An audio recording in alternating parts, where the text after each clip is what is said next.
मैं मोबिन अंसारी क्लासेस से आज बीए फर्स्ट ईयर के फर्स्ट सेमेस्टर की क्लास हिस्ट्री क्लास चल रही है। चैप्टर का नाम है मौर्य वंश और पहले ही क्वेश्चन इस चैप्टर के 3 महत्वपूर्ण क्वेश्चन हैं। एक तो मौर्य इतिहास जानने के स्रोत, दूसरा है मौर्यों का प्रशासनिक व्यवस्था और तीसरा जो इम्पोर्टेंट है वह अशोक का धम्म या मौर्य साम्राज्य का पतन। तो हम तीनों को पढ़ेंगे। आज हम पढ़ेंगे कि मौर्य वंश या मौर्य इतिहास जानने के प्रमुख स्रोत क्या क्या हैं। तो बताना है कि मौर्य इतिहास जानने के मुख्य रूप से 3 स्रोत हैं, जिनमें सबसे पहला स्रोत है पुरातात्विक स्रोत। पहला स्रोत है पुरातात्विक स्रोत, ठीक। दूसरा है साहित्यिक स्रोत, ठीक। दूसरा क्या है? साहित्यिक स्रोत। और तीसरा है विदेशी यात्रियों के विवरण, विदेशी यात्रियों के विवरण, ठीक है। दोबारा सुनना है कि मौर्य इतिहास जानने के मुख्य रूप से 3 स्रोत हैं, पुरातात्विक स्रोत, साहित्यिक स्रोत और विदेशी यात्रियों के विवरण। अब बताना है कि पुरातात्विक स्रोत क्या है। तो ऐसे स्रोत जो ज़मीनों की खुदाई करके जो वस्तुएं प्राप्त होती हैं, उनसे भी हमें मौर्य इतिहास की जानकारी प्राप्त होती है। इसमें आपको व्याख्या कर देना है कि पुरातात्विक में ऐसे वस्तुएं आती हैं जो ज़मीन की खुदाई करके प्राप्त होती हैं, उनसे हमें इतिहास की जानकारी मिलती है। इसको फिर से हम 3 भाग में बांटते हैं। पहला अभिलेख, दूसरा सिक्के और तीसरा स्मारक, ठीक। तो याद रखना कि पुरातात्विक स्रोत को हम 3 भाग में बांटते हैं, अभिलेख, सिक्के और स्मारक। अभिलेख में बस याद रखना है कि कोई भी धातु या पत्थर, ठीक, धातु या पत्थर की कठोर चट्टान, ठीक है, धातु या पत्थर की कठोर जिस पर सूचनाएं लिखी जाती थी, उसे अभिलेख कहा जाता था। दोबारा सुनना है कि धातु या पत्थर जिस पर सूचनाएं लिखी जाती थी उसे अभिलेख कहा जाता है। और सबसे ज़्यादा अभिलेख सम्राट अशोक के प्राप्त हुए हैं। सबसे ज़्यादा अभिलेख सम्राट अशोक के मिले हैं। और एक विद्वान है जी.आर. भंडारकर, इन्होंने तो केवल अभिलेख के आधार पर पूरे अशोक के साम्राज्य के विस्तार के बारे में उल्लेख किया और उसके साथ साथ अशोक ने क्या क्या विजय की, तो पूरी जानकारी हमें अशोक के अभिलेखों के आधार पर मिलती है। सिक्के यद्यपि कहा जाता है कि महाजनपद काल में तो चलाए गए, लेकिन सिक्के पर अभी नाम और चित्र अंकित नहीं था, इसलिए सिक्के से ज़्यादा जानकारी मौर्यों के बारे में नहीं मिलती है। स्मारक, मौर्यों के द्वारा कुछ इमारतें बनाई गई थी, उनसे भी हमें मौर्यों की जानकारी मिलती है। तो ये एक पॉइंट हो गया पुरातात्विक, ठीक। अब हम लोग पढ़ेंगे साहित्यिक स्रोत। साहित्यिक मतलब कि वे स्रोत जिसके अंतर्गत ग्रंथ इत्यादि लिखे गए। अब इन साहित्यिक स्रोतों में एक तो है विदेशी साहित्य और एक है देसी साहित्य, ठीक। अब विदेशी में तो मुख्य रूप से एक ही ग्रंथ मिलता है, कौन सा? इंडिका, ठीक। बताना है कि साहित्यिक स्रोत को हम 2 भागों में बांटते हैं, एक विदेशी साहित्य और दूसरा देसी साहित्य। विदेशी साहित्य में जो सबसे प्रमुख ग्रंथ है वो क्या है? इंडिका। और इंडिका किसके द्वारा लिखी गई?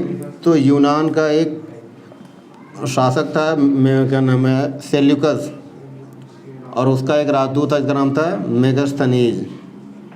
तो याद रखना है कि मेगास्थनीज ने इंडिका नामक एक पुस्तक लिखी और इस पुस्तक में हमें मौर्यों के नगर प्रशासन की जानकारी मिलती है।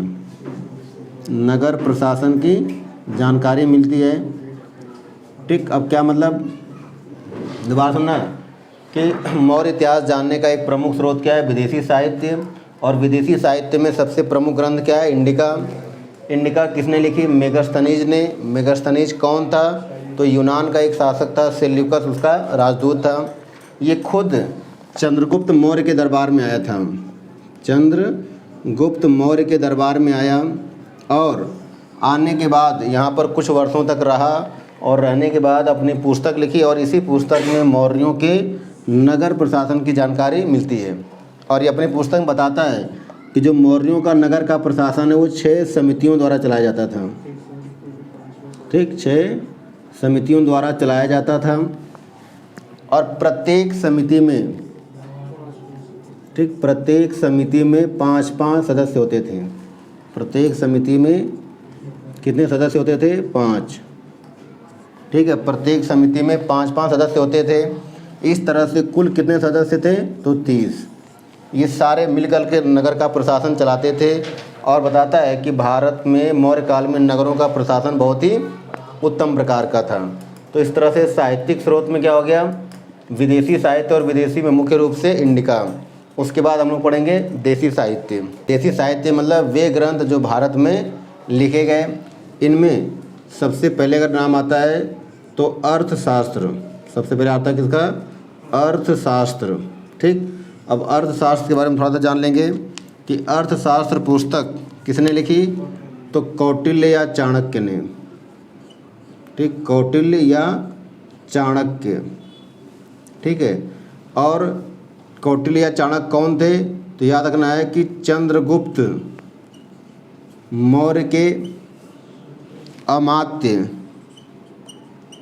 अमात्य या प्रधानमंत्री थे। याद रखना कि अर्थशास्त्र जो एक सबसे प्रमुख पुस्तक है मौर्यों के बारे में जानने का, तो अर्थशास्त्र नामक पुस्तक कौटिल्य या चाणक्य के द्वारा लिखी गई थी और कौटिल्य या चाणक्य के द्वारा लिखी गई थी और यह चंद्रगुप्त मौर्य का अमात्य या प्रधानमंत्री था। इस पुस्तक से हमें राज्य की उत्पत्ति के बारे में जानकारी मिलती है।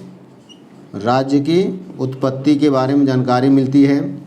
ठीक है, और साथ ही साथ इसी से बताया गया है कि किस प्रकार चंद्रगुप्त मौर्य ने चाणक्य की सहायता से नंद वंश के अंतिम राजा घनानंद की हत्या की और मौर्य वंश की स्थापना की।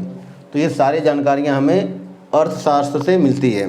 अब इसके बाद इसमें जो दूसरा ग्रंथ है, लिख लोगे कि लिखना पड़ेगा? इसका जो दूसरी इसमें हेडिंग आएगी वह है मुद्रा राक्षस। देसी साहित्य में दूसरी हेडिंग है मुद्रा राक्षस। ठीक, मुद्रा राक्षस। अब बताना है कि मुद्रा राक्षस नामक पुस्तक विशाख दत्त के द्वारा लिखी गई है। ठीक, विशाख दत्त के द्वारा लिखी गई है और यह पुस्तक मूल रूप से जासूसी ग्रंथ है। कौन सा ग्रंथ है? जासूसी। ठीक, जासूसी ग्रंथ है, अर्थात यह भारत का प्रथम जासूसी ग्रंथ है। और कौन सी भाषा में है? तो संस्कृत भाषा में है और इसमें राक्षस नामक एक अमात्य का उल्लेख है।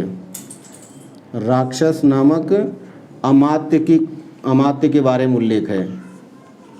अमात्य के बारे में उल्लेख है और इसी ग्रंथ में चंद्रगुप्त मौर्य को वृषभ कहा गया। ठीक, वृषभ या बैल कहा गया, अर्थात ये बताया गया कि चंद्रगुप्त मौर्य निम्न जाति का था। ठीक, तो ये बता देना है कि मुद्रा राक्षस नामक ग्रंथ से भी हमें मौर्यों के बारे में जानकारी मिलती है और इससे ये पता चलता है कि मौर्य निम्न वंश के या निम्न जाति के थे। तो 2 ग्रंथ हो गया। नेक्स्ट, तो हम लोग साहित्यिक स्रोत के अंतर्गत कुछ अन्य स्रोतों के बारे में अध्ययन करेंगे, जैसे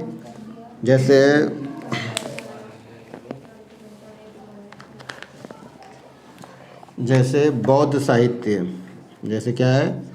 बौद्ध साहित्य। ठीक, जैन साहित्य।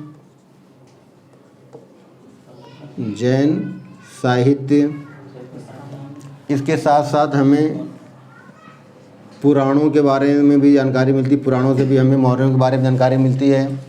अब इनके बारे में जैसे बौद्ध साहित्य, तो बताना है कि अनेक ग्रंथ बौद्ध साहित्य में लिखे गए हैं।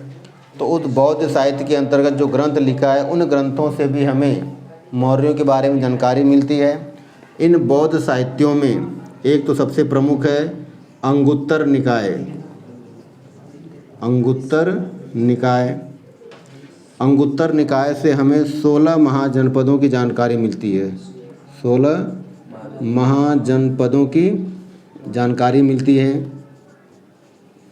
ठीक, उसके साथ साथ ग्रंथ है दीपवंश और महावंश। दीपवंश और महावंश, इससे हमें सम्राट अशोक के बारे में जानकारी मिलती है और यहाँ तक कहा जाता है कि सम्राट अशोक ने अपने 99 भाइयों की हत्या करके राजगद्दी प्राप्त की थी। इसके अलावा अशोकावदान, अशोकावदान, इस ग्रंथ से भी हमें मौर्यों के बारे में जानकारी मिलती है। तो इस तरह से हम कह सकते हैं कि इतिहास जानने के साहित्यिक स्रोतों में बौद्ध साहित्य भी सबसे प्रमुख स्रोत है। इसके अलावा जैसे हम कह सकते हैं कुछ जातक कथाएं हैं। ठीक, जातक कथाएं, इनसे भी जानकारी मिलती हैं। त्रिपिटक, त्रिपिटक, इनसे भी हमें कुछ जानकारियाँ मिलती हैं। तो इस तरह से आज हम लोगों ने कहाँ तक पढ़ लिया कि इतिहास जानने के साहित्यिक स्रोत में एक तो हमने पुरातात्विक स्रोत पढ़ लिया, साहित्यिक में देसी और विदेशी, और उसके साथ साथ बौद्ध साहित्य पढ़ लिया। अन्य भाग हम लोग नेक्स्ट पार्ट में पढ़ेंगे। Thank you.